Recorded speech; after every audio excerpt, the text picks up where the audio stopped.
लेकिन कश्मीर में 6000 के लिए अगर देश के साथ गद्दारी कर दे रहे हैं तो उनके भीतर किन मूल्यों को डाला जा रहा है, इस पे विचार करना होगा। तो जो कश्मीर है वो अंदर से टूट रहा है। ये जो हमारा इंटरनल सिक्योरिटी है ना, इससे मजबूत करने की जरूरत है कश्मीर में। आपको पता है कि अगर बड़े अटैक्स होंगे तो बड़ा एक्शन लिया जाएगा, स्ट्रिंग ऑपरेशन होगा। इसको लेके बड़े अटैक्स ना होकर छोटे छोटे अटैक्स हो रहे हैं। और वही बात है जो दीपक बुझने से पहले फड़फड़ाता है, वही फड़फड़ा रहे हैं ये। फिर हमें सबसे पहले देखना चाहिए कि आउटसाइडर्स अटैक्स से जितना हमें डैमेज होता है उससे ज़्यादा डैमेज होता है जब हम इंटरनली वीक होते हैं।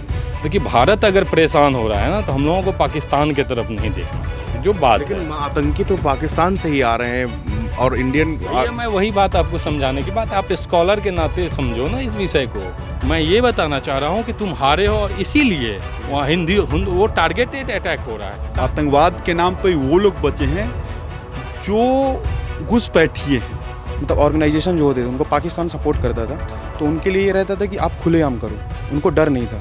अब उनके अंदर डर है। अगर लोकल हेल्प नहीं करेंगे कश्मीर में तो ऑफकोर्स कश्मीर में ये हमलाएं बहुत कम होंगे। अपनी कंट्री को अंदर से ओवरऑल डेवलपमेंट की बात करते हो तो हम सबको साथ लेके चलने की जरूरत है। कश्मीर में किसी पार्टिकुलर एक सेक्टर को या फिर एक जगह को नहीं देखना चाहिए, होल कश्मीर को देखना चाहिए। नमस्कार, नवभारत टाइम्स में आपका स्वागत है। आपके साथ मैं हूं विनीत त्रिपाठी। देश भर में पिछले एक महीने से जो हमने देखा है घाटी में यानी कि जम्मू कश्मीर में किस तरह से आतंकवादी लगातार हमले कर रहे हैं और उसमें हमारे जवान शहीद होते जा रहे हैं। पहले कठुआ, उसके पहले रियासी, कुलगाम, अब फिर डोडा, नाम बदलते जा रहे हैं, लेकिन आतंकी हमले लगातार हो रहे हैं। इस समय हम लोग जेएनयू कैंपस में मौजूद हैं और हमारे साथ ही तमाम स्टूडेंट छात्र यहाँ पर मौजूद हैं जो इस मामले में गंभीरता से अपनी बात, अपनी ओपिनियन यहाँ पर रखेंगे। दरअसल क्या कारण है, क्यों लगातार जब से मोदी सरकार का तीसरा कार्यकाल शुरू हुआ है और जिस दिन प्रधानमंत्री नरेंद्र मोदी शपथ ले रहे थे उसी दिन आतंकियों ने चुनौती दी और रियासी में 9 श्रद्धालु जो कि शिवखोड़ी से वापस माता वैष्णो देवी के रास्ते से लौट रहे थे, कटरा रास्ते में, उसी समय बस के ड्राइवर को गोली मारी जाती है। वहाँ पर टेररिस्ट अटैक होता है और उससे भी शर्मनाक बात ये कि जिस जगह वो आतंकवादी ठहरे थे बताया गया कि केवल 6000 रुपये के लिए उन आतंकियों को घर में पनाह दी गई थी। तो इन सब तमाम इशूज़ पे मैं इन स्टूडेंट्स हैं, मेरे साथी हैं, इनसे बात करते हैं। सबसे पहले मैं आपसे जानना चाहूँगा कि आप लोगों ने ये सुन रहे होंगे लगातार खबरें कि यहाँ अटैक हुआ, इतने जवान शहीद हो गए, ये हुआ। क्या लगता है कश्मीर की एक्चुअल प्रॉब्लम क्या लगती है आपको? ये सॉल्व हो पाएगा, ये टेररिज्म इस तरह बंद हो पाएगा? देखिए, अभी जैसे कि बीती रात को सोमवार की बात करें तो टोडा में आतंकी हमले, उसमें हमारे 4 जवान शहीद हुए। सबसे पहले उनको विनम्र श्रद्धांजलि। और अभी सर्च ऑपरेशन जारी है सेना और झारखंड पुलिस का। देखिए, जो कश्मीर से आतंकवाद का मुद्दा है ये बहुत पहले से चला था, जब कश्मीर का जो 1970 आज़ादी के बाद चला है। लेकिन इसमें तब एक मोड़ जब मोदी सरकार के द्वितीय कार्यकाल में धारा 370 को हटा दिया गया। लगभग देखिए तो उसी समय आतंकवाद का 99% खात्मा हो गया। अब वो लोग बचे हैं, आतंकवाद के नाम पे वो लोग बचे हैं जो घुसपैठिए हैं। पहले क्या था कि लगातार जम्मू कश्मीर को आईएसआई से लेकर बड़े बड़े जो आतंकवादी संगठन थे क्लेम करते थे कि जम्मू कश्मीर पाकिस्तान का है, हमारा है। लेकिन अब वो चीज़ें देखने को नहीं मिलती। जब से धारा 370 हटी, 35 से हटा, वहाँ पे आम नागरिकों को भी रहने की सुविधा जो देश के तमाम जगहों मिले हुए वो मिला। उसके बाद से क्राइम रिपोर्ट और आतंकवाद और घुसपैठ में बहुत गिरावट देखने को मिली है। और जो रिसेंट में हुआ है ये देश के जो इंटरनल सो कॉल्ड और ये जो अपने आप को इंटेलेक्ट बोलते हैं वो वामपंथी संगठन के और देश के जो इंटरनल रूप से ही आतंकवादी संगठन को ऑपरेट करते हैं, आतंकवादी संगठन को सहायता देते हैं, वही लोग ये घटनाएं करा रहे हैं। मतलब आपका, अगर मैं पॉइंट समझ पाया तो आपका कहने का मतलब है कि लोकल जो लोग हैं जो उनके साथ में मिल के उनकी हेल्प कर रहे हैं उनकी वजह से ये सब ज़्यादातर हो रही घटनाएं। आप बताइए, आप ही ने अभी बोला कि 6000 रुपये के लिए वो आतंकवादी पहले हैं। अगर जो इंटरनल सपोर्ट उनका असिस्ट नहीं हो पाएगा तो क्या बाहर से लोग आके कहाँ रुक पाएंगे? उनको क्या जानकारी हमें जोग्राफिकल और ये जो यहाँ के वेदर क्लाइमेट चीज़ें हैं वो क्या मालूम है उनको? लेकिन इंटरनल ही सपोर्ट उनको मिल रही है। सर, आपका नाम? मेरा नाम अवधेश है जी। अवधेश जी, ये बहुत एक बड़ी समस्या है, चूँकि आप लोग जेएनयू के स्टूडेंट पढ़ रहे हैं और यहाँ से निकल के आप बड़े बड़े जगहों पे अधिकारी और वर्ग में निकलते हैं, तमाम सामाजिक संस्थाओं में काम करते हैं। क्या लगता है इसकी क्या प्रॉब्लम है? लगातार हम देख रहे हैं कि मोदी सरकार के तीसरे कार्यकाल के बाद लगातार कंटिन्यू हमले हो रहे हैं, 8 से 9 हमले हो चुके हैं पिछले दिनों। जैसे कि मैं भी आईआर का स्टूडेंट हूँ, तो अगर आप मुझसे मेरा पर्सपेक्टिव पूछेंगे तो मैं इसको पॉलिसी एनालिसिस और आईआर के पर्सपेक्टिव में बता पाऊंगा कि चीज़ें किस तरीके से उस पूरे रीजन में सिक्योरिटी जो इम्बैलेंस है वो क्रिएट हुआ है। जैसे कि आपने बोला कि मोदी गवर्नमेंट का 3rd टेन्योर है, उसके बाद से अटैक स्टार्ट हुए हैं। जबकि अगर आप थोड़ा सा पहले जाएंगे और आप 2022 में अगर जाते हैं, अगर 22 से पहले आप 18 देखिए, 18 से जो चेन ऑफ इवेंट्स है, जो चीज़ें बदलना स्टार्ट हुई हैं, जो इनका पैटर्न है, जो मोड ऑफ ऑपरेंडी है इनका, वो किस तरीके से चेंज हुआ है, हमारे जो रीजन है जम्मू एंड कश्मीर का किस तरीके से चेंज हुआ है, आप एक बार उस पर गौर करिए। जैसे कि आप सबसे पहले देखेंगे जो कटरा बस पे अटैक हुआ था, जो सबसे पहले बोला गया जस्ट एक्सीडेंट, लेकिन जब इन्वेस्टिगेशन हुई तो पता चला कि वो अटैक नहीं था, वो एक कोई एक्सीडेंट नहीं था, प्रॉपर अटैक था। वो एक स्टिकी बम का यूज़ किया गया था हाँ, बस के अंदर, जबकि बोला गया था कि स्टार्टिंग पॉइंट था कि एक्सीडेंट है हुआ है, जबकि एक प्रॉपर प्लान्ड अटैक था और उसके पीछे जो व्यक्ति था वो एक टीचर था। तो आप पहला पॉइंट जो समझ पा रहे हैं वो ये है कि इनका जो स्लीपर सेल नेटवर्क था, जो अभी तक जो इनका पैसिव स्टेट में था, वो कहीं ना कहीं इनने एक्टिव किया है अपना। पहला पॉइंट अगर आप गौर करते हैं जिनकी, वो ये है। और दूसरा आप देख रहे हैं कि जो उनका पैटर्न जो चेंज हुआ है, पहले इनका जो मेन फोकस था वो था इनका कश्मीर डिवीज़न। अब इनको समझ आया कि Kashmir division after 370 Kashmir division है वो डिमिलिटराइज हुआ है, तो वहाँ से इनको जो बाकी सप्लाईज था, जो नेटवर्क था इनका, जो कहते नहीं इनका जो ह्यूमन इंटेलिजेंस नेटवर्क था, वहाँ पे ये पूरे तरीके से उनका वहाँ पे फेल हो चुका है, टेररिस्ट नेटवर्क जो था। अब इन्होंने जो शिफ्ट किया है, आप इसमें अब बोल सकते हैं चाइना का एंगल भी है, इसमें पाक सपोर्टेड एंगल भी है, दोनों एंगल इसमें हैं। अब जो शिफ्ट हुआ है वो हुआ है आपका कश्मीर डिवीज़न से जम्मू डिवीज़न, क्योंकि आप जो अटैक्स देखेंगे ना, कठुआ देखिए, कुलग्राम देखिए, डोडा देखिए, राजौरी देखिए, सभी आपके कहीं ना कहीं जम्मू वाले रीजन में आते हैं। और जो वेपनाइज जो लोग हुए हैं, पहले इनका जो मोड था वो इनके वेपन्स थे बहुत सिंपलिस्टिक वेपन्स थे।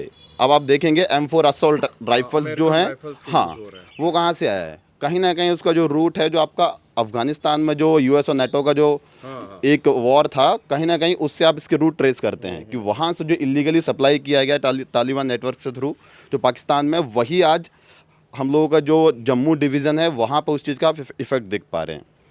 और जो सबसे जो इम्पोर्टेंट पॉइंट है, अगर आप लोग बोलेंगे कि इसमें पाकिस्तान का एंगल नहीं है, वो है क्योंकि जो नया एक अब क्या है, पहले हम लोग देखते थे कि लश्कर तैयबा वगैरह जो ओल्ड टेररिस्ट ऑर्गेनाइजेशन थे, कहीं ना कहीं वो रिस्पॉन्सिबिलिटी लेते थे। जबकि इस बार क्या हुआ है, जो न्यू ऑर्गेनाइजेशन है, जैसे कि इनका है एक TFR है, TRF द रेजिस्टेंस फोर्स करके टेररिस्ट ऑर्गेनाइजेशन है, जो कहीं ना कहीं अपने आप को लश्कर तैयबा से लिंक करता है। उसने इस चीज़ का रिस्पॉन्सिबिलिटी लिया है, आपका रियाजी वाले अटैक का उसने रिस्पॉन्सिबिलिटी लिया था। हाँ, तो आप देख पा रहे हैं कि न्यू टेररिस्ट ऑर्गेनाइजेशन है, उनको जो आइडियोलॉजिकल शिफ्ट भी हुआ है, वो कहीं ना कहीं इसमें बहुत बड़ा रोल प्ले कर रहा है। और उसमें जो इम्पैक्ट अगर देखेंगे पाकिस्तान का है कहीं ना कहीं, कि पाकिस्तान को समझ आया है आफ्टर 370 जिस गवर्नमेंट ने जो स्टेप्स लिए हैं, जिस तरीके से चीज़ें की गई, जो डेवलपमेंट किया गया है कश्मीर में, उसका पॉजिटिव इम्पैक्ट दिखाया है। तो लोगों का जो माइंड ब्रेन वॉश, जो सरकार ने 370 35A को हटाया, उसके बाद में चीज़ें अच्छी हुई हैं। अब जो है, जो ये अटैक हो रहा है, ये कहीं ना कहीं इनकी आतंकियों की फ्रस्ट्रेशन है, बौखलाहट है।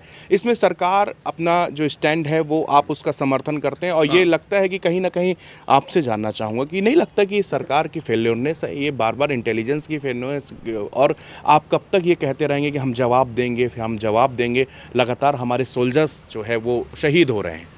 देखिए, मुझे लगता है कि कश्मीर की समस्या जो 1947 के बाद बनी, वो एक स्ट्रक्चरल प्रॉब्लम थी कश्मीर के अंदर। जो हम लोगों ने एक डिवीज़न किया, जो एक यूनिफॉर्म लॉ होना चाहिए था, उसके थ्रू हम लोगों ने जब उनको एक दूसरी तरह की फैसिलिटी दी, उसके बाद से डेवलप हुई। तो जो अब धीरे धीरे जो एक इसका मोडस ऑपरेंडी उसको सही करने का होना चाहिए, वो यही होना चाहिए कि पहले स्ट्रक्चरल जो समस्या है, जो हम लोगों ने संविधान अलग किया, तो वो 370 के बाद वो सही हुई है। और जो मिलिट्री का जो एक प्रॉपर वर्क फ्रेम होता है, उसमें ये होता है कि आप एक पर्टिकुलर एरिया में उसको घोषित करते हो कि अब यहाँ पे कोई मिलिटेंसी नहीं होगी।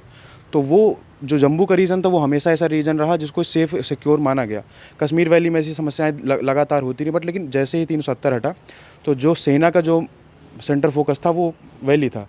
तो वहाँ पर जैसे जैसे चीज़ें बढ़ती चली गई, तो स्ट्रक्चरल समस्याओं को हल करने की कोशिश की जा रही है। एम्प्लॉयमेंट बढ़ा रहे हैं, धीरे धीरे लोग आ रहे हैं यहाँ पे। जेएनयू में इतने कश्मीरी स्टूडेंट्स आते हैं, अक्रॉस द कम्युनिटी आते हैं, वो हमसे यही बात करते हैं कि आप जब वहाँ पे जो अब चीज़ें सुधर रही हैं तो उससे स्ट्रक्चरल ये कोई देखिए एक पूरा सिस्टम इतने सालों से चला आ रहा है तो उसको एक जाने में टाइम लगता है। उन्होंने शिफ्ट किया धीरे धीरे। अब उनसे अब पहले क्या होता था, उनके लिए भी एक मतलब ऑर्गेनाइजेशन जो होते थे उनको पाकिस्तान सपोर्ट करता था, तो उनके लिए ये रहता था कि आप खुलेआम करो, उनको डर नहीं था। अब उनके अंदर डर है। अब लश्कर तैयबा नहीं करता, क्योंकि हमारे पास यूएन पे जो रोल है, हम उनके आतंकियों को वर्ल्ड वाइड उनको ब्लैक लिस्ट करते हैं। उनको जब ग्रे लिस्ट में डालते हैं, इकोनॉमिक उनको उनका इनबैलेंस हो जाता है। तो उस तरह की चीज़ें धीरे धीरे कम हो रही हैं। तो स्ट्रक्चरल जो समस्या है वो धीरे धीरे सॉल्व हो रही है बस। लेकिन अब धीरे धीरे जो शिफ्ट हुआ है, जो एक सेक्टर वाइज जो शिफ्ट हुआ है, इसमें भी धीरे धीरे अब सेना जैसे अपना काम कर ही रही है। बट लेकिन इतने दिनों से जो समस्या चली आ रही है उसको सॉल्व करने के लिए एक टाइम फ्रेम लगता है और धीरे धीरे वो सॉल्व होगा। ये तो सॉल्व होगा, आप इनको विश्वास है। सर आपका नाम क्या है? मेरा नाम ब्रजेश हुआ। मैं ब्रजेश जी, मेरा सवाल ये है कि मैंने पिछले दिनों कुछ आर्मी ऑफिसर्स जो रिटायर हैं उनसे बात की, जनरल जीडी बख्शी साहब से बात की, और तो उन्होंने एक चीज़ मुझे बताई कि सेना के अंदर ट्रुप्स की बहुत कमी है। क्योंकि 3 साल से हमारे यहाँ हर साल 60,000 से ज़्यादा जवान हर साल रिटायर होते हैं, लेकिन 3 साल से भर्ती बंद है और 1,80,000 की कमी से हमारी सेना जूझ रही है। तो कहीं ना कहीं उसका कारण, क्योंकि आपने वहाँ से जम्मू रीजन से ट्रुप्स हटा दिए हैं, जहाँ पे करीब 15 ट्रुप्स पड़े होते थे, बटालियंस पड़ा होती, तो वहाँ पे आज सिर्फ 5 या 7 है। ये भी एक बड़ा कारण है टैक्स का। देखिए, सबसे बड़ी बात है कि हम लोग आतंकी घटना पे आज बात कर रहे हैं, तो हम लोगों को सबसे पहले विश्व राजनीति को समझना पड़ेगा। देखिए, विश्व राजनीति में वर्तमान समय में जो अभी जो मुद्दा है, एक इससे पहले जो सबसे बड़ा पहला मुद्दा है कि शेख हसीना का एक स्टेटमेंट आया था कि बांग्लादेश के कुछ भागों को और म्यांमार के कुछ भाग को काट के एक अलग देश बनाना चाहता है अमेरिका। कुछ दिन पहले वो स्टेटमेंट आया। तो ये क्या है, ये भी कहीं ना कहीं, और इसके लिए इससे कश्मीर का इशू कैसे? यस, मैं वही बता रहा हूँ। तो ये शेख हसीना को जो ये जानकारी मिली, तो अमेरिका को लगता है कि इसके पीछे कहीं ना कहीं भारत की जो रणनीतिक, भारत का जो अपना जो सिस्टम है या रॉ वगैरह सब जो है वो कहीं ना कहीं बांग्लादेश को आगाह किया। तो अब क्या हो गया है कि ये वाला जो रीजन है, जो जम्मू कश्मीर का रीजन है, तो उसमें चीन पाकिस्तान जो इकोनॉमिक कॉरिडोर बन रहा है, उसमें क्या कर रहा है कि वो विकास के नाम पे तकनीक का सहारा ले रहा है चीन, और अपना इंफ्रास्ट्रक्चर डेवलप कर रहा है, और वहाँ से अपना लॉन्चिंग पैड तैयार कर रहा है, और नई तकनीक के अनुसार और नई तकनीक के बल पे वो जम्मू कश्मीर में आतंकवादियों को प्रवेश करवा रहा है। इस चीज़ को समझना बहुत बड़ी ज़रूरी है। और फिर मैं बता रहा हूँ कि अब कहे कि आप इस मुद्दे को क्यों लिंक कर रहे हैं, तो जो अभी जो एक कट्टरपंथी ऑर्गेनाइजेशन है जिसका एक कंट्रोल है, देखिए पाकिस्तान एक ऐसा मुल्क है जिस पे चीन का, रसिया का, अमेरिका का कई सारे ऑर्गेनाइजेशन हैं, वहाँ आतंकी ऑर्गेनाइजेशन है, और ये सारे देश का वहाँ कंट्रोल है कि एक दो ऑर्गेनाइजेशन पे सारे लोगों का कंट्रोल है। अब क्या हुआ है कि ये इस शेख हसीना के बयान से कहीं ना कहीं अमेरिका भी दुखी है, तो उनका जो कट्टरपंथी संगठन के साथ संबंध है उनको भी कहीं ना कहीं उन्होंने फ्री हैंड किया है। और दूसरा कि चीन, देखिए चीन हमेशा से भारत का बहुत बड़ा दुश्मन रहा है। देखिए, भारत अगर परेशान हो रहा है ना, तो हम लोगों को पाकिस्तान की तरफ नहीं देखना चाहिए। जो बात है, लेकिन आतंकी तो पाकिस्तान से ही आ रहे हैं, और इंडियन मैं वही बात आपको समझाने की बात, आप स्कॉलर के नाते समझो ना इस विषय को। आप ऐसे क्यों समझ रहे हो? पाकिस्तान एक चेहरा है, असल खेल चीन खेल रहा है। जब वहाँ बैठ के माने पाक अधिकृत कश्मीर में बैठ के असल खेल चीन खेल रहा है, और अपने तकनीक का पूरा प्रॉपर चैनल में प्रयोग कर रहा है। नहीं तो भारतीय एजेंसी और भारतीय सेना और भारतीय सरकार बहुत सशक्त है। वो अगर कहीं ना कहीं कमज़ोर पड़ रहा है तो उसके पीछे चीन है, क्योंकि वो तकनीक के सहारे, लॉन्चिंग पैड के सहारे यहाँ जम्मू कश्मीर में उन लोगों को एंट्री करवा रहा है, उसके बाद अटैक। अब बात रही अटैक की, सरकार क्या कर रही है, तो देखिए विषय ये है कि यहाँ जो उसका स्लीपर सेल वगैरह, नेटवर्क वगैरह सब है, वो कहीं ना कहीं फिर से एक्टिव हुआ। तो देखिए एक्टिव कैसे हुआ है, तो विगत जो चुनाव हुआ है, चुनाव में कहीं ना कहीं कुछ जो पैसा मिला है वहाँ के जनप्रतिनिधियों को, क्योंकि प्रॉपर हर एक पंचायत, वहाँ जो पंचायत सिस्टम है, जहाँ सरपंच सिस्टम बोलते हैं, वो सिस्टम जो है उस सिस्टम में कहीं ना कहीं सरकार पैसा दिया है। उस पैसे में से हुआ है क्या कि कुछ लोगों ने उसका दुरुपयोग किया है। इस बात को समझना होगा कि उस पैसे का ब्यौरा हमको लगता है कि भारत सरकार को लेना चाहिए, और उस पैसे के माध्यम से कहीं ना कहीं फंडिंग हो रही है, वो जो फंडिंग है वो कहीं ना कहीं फिर से तैयार हो रहा है। मतलब वो नोटबंदी और उसके बाद से जो सरकार ने सबसे ज़्यादा रोक, जो उनकी टेरर फंडिंग पे रोक लगाया था, वो कहीं ना कहीं आपने बताया कि इलेक्शन के बाद में वो पैसे को रर में इस्तेमाल करके और उनको वापस से वो स्लीपर सेल जो सोए पड़े थे उनको वापस से जगाया जाए। उनको कहीं ना, देखिए अभी जो हो रहा है, और दूसरा जो सबसे बड़ा बात है ना कि सरकार का जो है कि सरकार की जो पॉलिसी है कि हम कश्मीरी हिंदू को वहाँ से फिर से बचा, क्योंकि अब देखिए कि अब कश्मीर रीजन को छोड़ के जम्मू क्यों अटैक हो रहा है, क्योंकि वो सरकार को मानसिक चोट पहुँचाना चाह रहा है। भारत अभी जो मोदी की गवर्नमेंट है उसको मानसिक चोट पहुंचाना चाहता है कि भाई तुम जिसको हम 90 के दशक में भगा दिए थे, जिसको हम बाहर कर दिए थे यहाँ से, उनको कहीं ना कहीं फिर से तुम लाने का प्रयास कर रहे हो। तो मैं तुम्हें ये दिखाना चाहता हूँ कि 370 हटा के 35A हटा के कहीं ना कहीं तुम्हारी जीत नहीं हुई है। वो पूरे दुनिया को ये बताना चाह रहा है, चीन और पाकिस्तान मिलके ये बताना चाह रहा है कि जम्मू कश्मीर में 370 हटने से और 35A हटने से तुम जीते नहीं हो, तुम्हारी कहीं सफलता नहीं है। ये आतंकवादी जो अटैक है वो यही साबित करना चाह रहे हैं कि तुम जीते नहीं हो। तुमको यहाँ पे मैं ये बताना चाह रहा हूँ कि तुम हारे हो, और इसीलिए वहाँ वो टारगेटेड अटैक हो रहा है ताकि वहाँ के हिंदू समाज में और वहाँ के जो पुराने जो कश्मीरी पंडित हैं उसमें भय व्याप्त हो और वहाँ अव्यवस्था की जाए। मैडम आपका नाम क्या मेरा नाम अनुपमा है, अनुपमा अग्रवाल। अपना अनुपमा जी, ये जो चर्चा हम लोग पूरी कर रहे हैं इसमें टेरर फंडिंग को लेकर भी, और क्या लगता है कि इसमें गवर्नमेंट का कहाँ पे रोल आता है, इंडियन गवर्नमेंट कहाँ पे इसमें, क्या आपको भी लगता है कि भाई चीज़ें सब स्मूथ हैं, इंडियन आर्मी में सब कुछ स्मूथ चल रहा है? जो कि कई कमांडर्स ने मुझसे जो बात कही है कि इसमें यहाँ पर सरकार की एक कमी है, उसको जो है जल्दी से जल्दी ट्रूप्स भरने चाहिए। अग्निवीर योजना के ऊपर भी कई लोगों ने बात की है, तो आपका पर्सनल ओपिनियन क्या है? सर, जैसे ट्रुप्स की आप बात कर रहे हैं कि आर्मी में मैन पावर की कमी है, मैं एक बात क्लियर करना चाहूँगी कि जैसा कि मैं समझती हूँ, मैं बहुत आर्मी में जितना मुझे आइडिया है उसके हिसाब से ऐसा मैं मानती हूँ कि वैकेंसीज़ नहीं आ रही है। मैं ये नहीं है कि मैं नहीं मानती हूँ, पर मैं एक बात आप देखेंगे कि वैकेंसीज़ आने के बाद भी वो वैकेंसीज़ आधी ही भर पाती है, आधी नहीं भरती है। उसका मेन रीज़न ये है कि army is not looking for an excellent candidate, they are not looking for excellent person who is just genius in their own subject. Army is looking for a right fit candidate who is best in all thing. And कहीं ना कहीं मैं मानती हूँ कि India या फिर हमारा स्कूल सिस्टम उससे वो कैंडिडेट नहीं दे पा रहा है, या फिर हम सोसाइटी वो कैंडिडेट वो नहीं दे पा रही है आर्मी को जो उन्हें देनी चाहिए, जो कि बेस्ट राइट फिट हो उनके लिए। तो ये एक कमी है। इसमें मैं नहीं कह रही हूँ कि वैकेंसी की या गवर्नमेंट की गलती नहीं है, इसमें ये पूरे स्ट्रक्चर का फॉल्ट है कि हम उन्हें एक बेस्ट कैंडिडेट नहीं दे पा रहे हैं। उसके अलावा बाकी जो आप टेरर फंडिंग के या फिर हम बात करते हैं, गवर्नमेंट का जो रवैया रहा है जम्मू एंड कश्मीर पे, देखिए सर, स्टार्टिंग से जब से आफ्टर द इंडिपेंडेंस एक स्पेशल प्रोविज़न जो 370 special provision temporary provision start हुआ था और वो लास्ट 70 ईयर तक रहा। उसके बाद ये जाके 15 अगस्त 2019 को ख़त्म हुआ, ठीक है। उसके बाद सुप्रीम कोर्ट ने 2023 में आके इसको किया है कि अपहोल्ड किया है कि इसको स्क्रैपिंग को 2023 में आके फोल्ड किया है। तो उसके बाद से ही जो है उसका डेवलपमेंट जो है, जो मेन एक एक्सट्रीम मतलब जो इंडिया के मेन स्ट्रीम से जो कश्मीर को ऐड करना हुआ वो प्रारंभ हुआ है वहीं से। तो उसके बाद से आप सबको पता है कि स्टोन पेल्टिंग वगैरह बहुत कम हुई है, वहाँ पे टेरर अटैक कम हुआ है। जो भी बड़े अटैक्स हुए, जो आप कह रहे हैं कि छोटे अटैक्स हो रहे हैं, बड़े अटैक्स नहीं हो रहे, बड़े अटैक्स जो हो रहे थे उसके बाद हमारे बहुत सारे स्ट्रिंग ऑपरेशन हुए मोदी गवर्नमेंट के आने के बाद। तो सबको पता है कि अगर बड़े अटैक्स होंगे तो बड़ा एक्शन लिया जाएगा, स्ट्रिंग ऑपरेशन होगा। इसको लेके बड़े अटैक्स ना होकर छोटे छोटे अटैक्स हो रहे हैं जो अभी हमें देखने को मिले हैं। छोटे छोटे अटैक्स के लिए जो जिम्मेदार है उसमें हम किसी पार्टिकुलर एक कंट्री को नहीं कह सकते कि सिर्फ पाकिस्तान जिम्मेदार है या सिर्फ चाइना जिम्मेदार है कोई। सबसे पहले जो मैं सबसे ज़्यादा जो मुझे लगता है सबसे इंपॉर्टेंट ये है कि जब भी हम बात करते हैं आउटसाइडर्स अटैक्स की, हमें सबसे पहले देखना चाहिए कि आउटसाइडर्स अटैक्स से जितना हमें डैमेज होता है उससे ज़्यादा डैमेज होता है जब हम इंटरनली वीक होते हैं।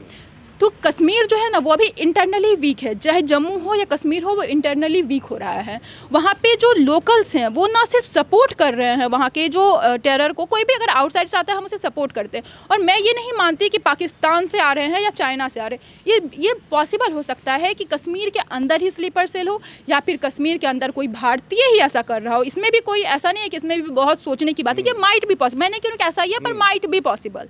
तो जो कश्मीर है वो अंदर से टूट रहा है। ये जो हमारा इंटरनल सिक्योरिटी है ना, इसे मजबूत करने की ज़रूरत है कश्मीर में, क्योंकि आउटसाइडर से हमने ऑलरेडी बहुत ही सिक्योर रखा हुआ है, पर इनसाइडर से जैसे कि नक्सली हमले ही होते हैं या जो भी, तो जितना जो आउटसाइडर से हमें जितना डैमेज होता है वो युद्ध के टाइम पे या फिर मतलब एक होता है ना स्पेसिफिक टाइम पे हमें डैमेज होता है, पर अगर इंटरनल सिक्योरिटी वीक होती है, नक्सली का हमला होता है तो हम वो हर दिन झेलते हैं। यानी कि एक बार अगर 10 ट्रूप्स मरते हैं वो, और तीन करके 10 बार मरते हैं तो वो 30 होते हैं, वो एक्स्ट्रा होते हैं। तो गवर्नमेंट को इसमें इंटरनल सिक्योरिटी पे ध्यान देने की आवश्यकता है। लोकल्स को ये जिम्मेदारी समझने की आवश्यकता है कि जितना भारत उनका भी है, और अगर सारे लोकल्स ये तय कर लेंगे ना कि टेरर अटैक को रोकना है या फिर उनको कोई अनयूजुअल एक्टिविटी दिखती है या फिर कुछ अनयूजुअल होता है उसको रिपोर्ट करना है, अगर लोकल हेल्प नहीं करेंगे कश्मीर में तो ऑफकोर्स कश्मीर में ये हमलाएं बहुत कम होंगे। बहुत अच्छी बात मैडम आपने यहाँ पे जो इंटरनल सिक्योरिटी की बात करी। अभी मैं आपके आने के पहले मैं एक एक्स विंग कमांडर के पास ही बैठा था, उनका इंटरव्यू प्रफुल्ल बख्शी का कर रहा था,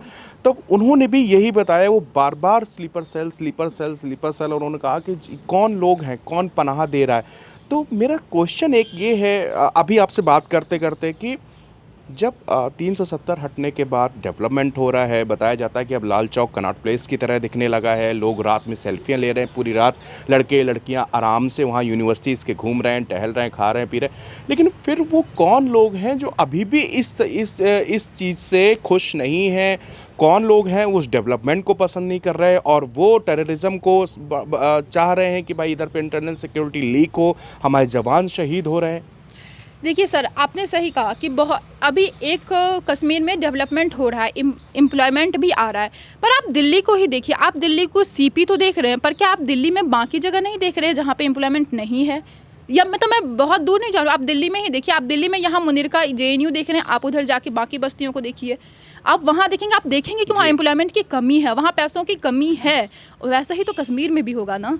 कश्मीर में हम लाल चौक तो देख रहे हैं, कश्मीर में हम बाकी जगह देख रहे हैं जहाँ डेवलपमेंट हो रहे हैं, क्या कश्मीर में वो जगह नहीं जहाँ डेवलपमेंट नहीं हो रहे हैं?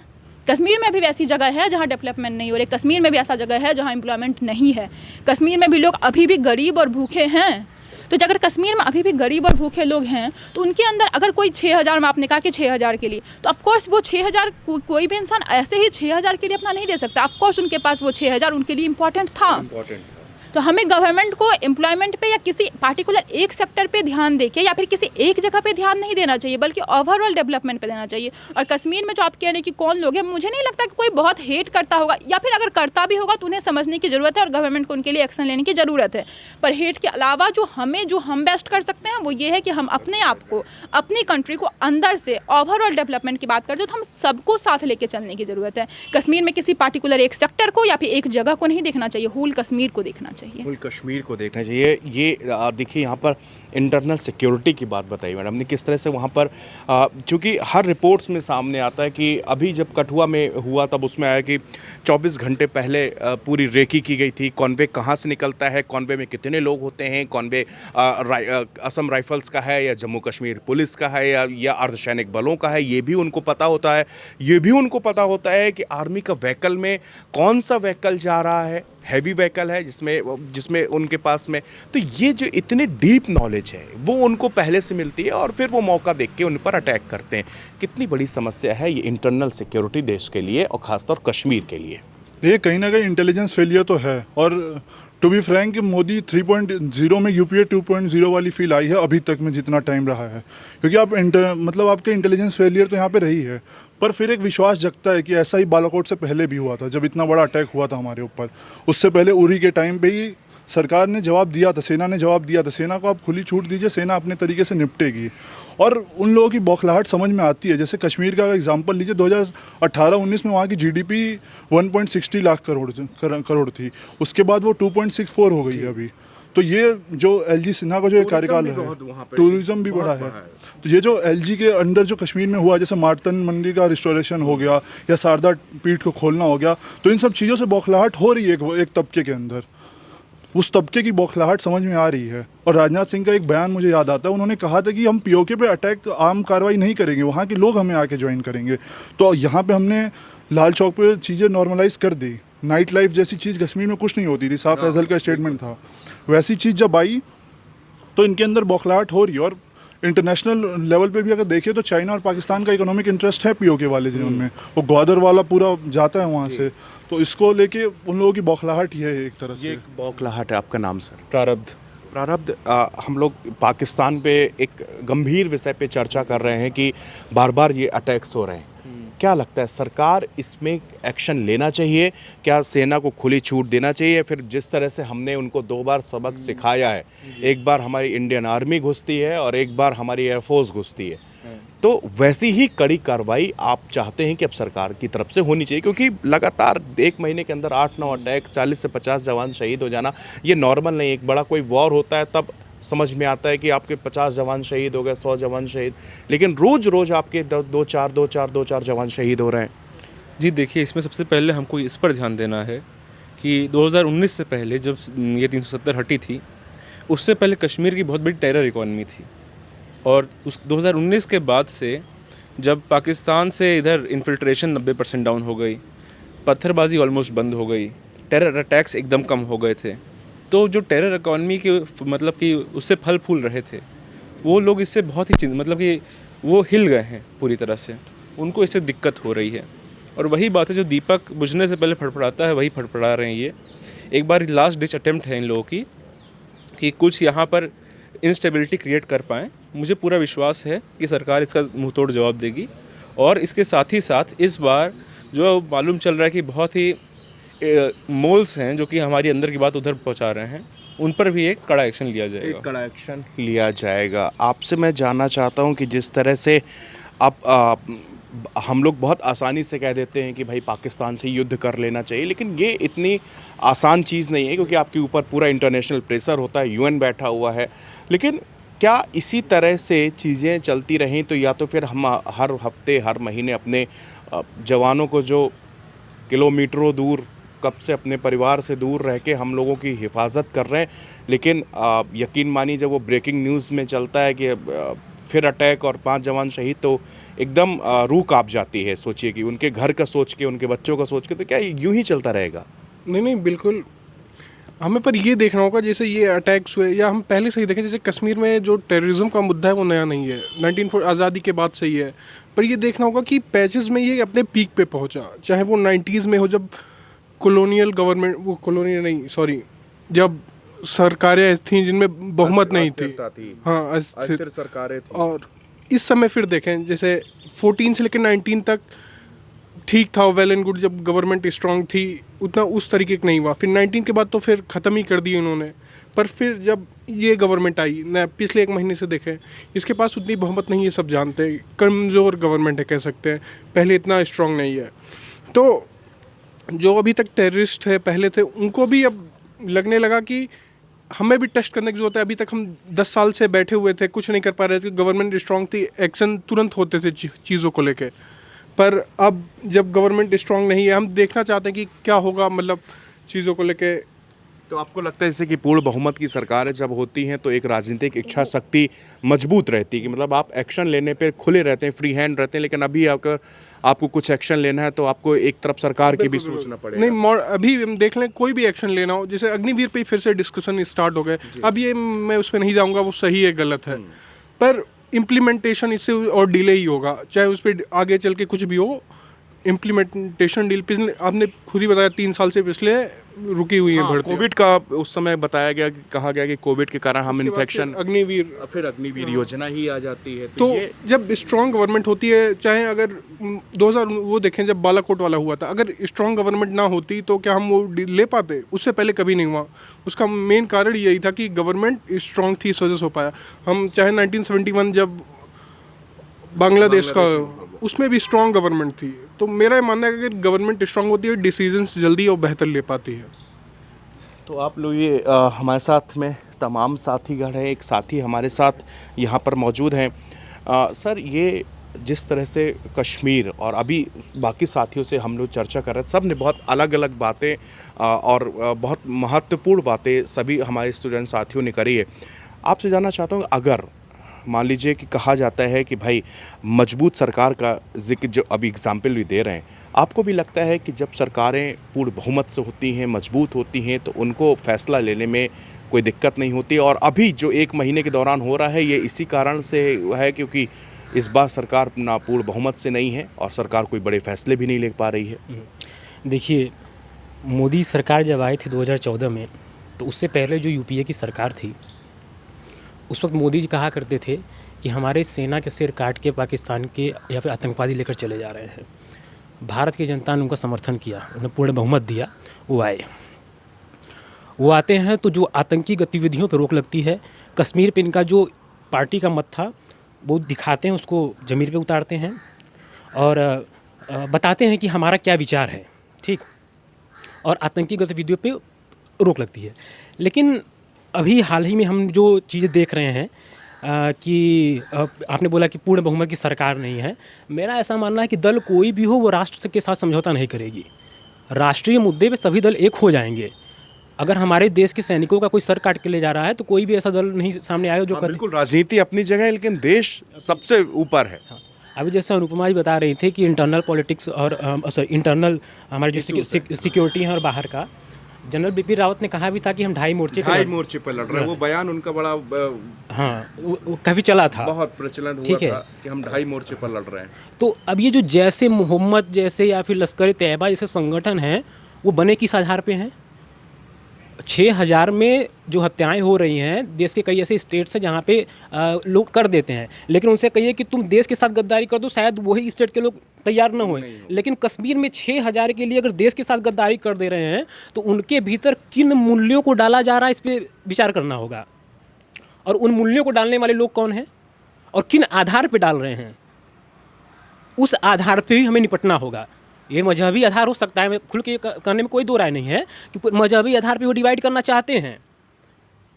अभी पाकिस्तान हो चाइना हो, इनसे हमें खतरा है बॉर्डर पे, ये स्पष्ट है।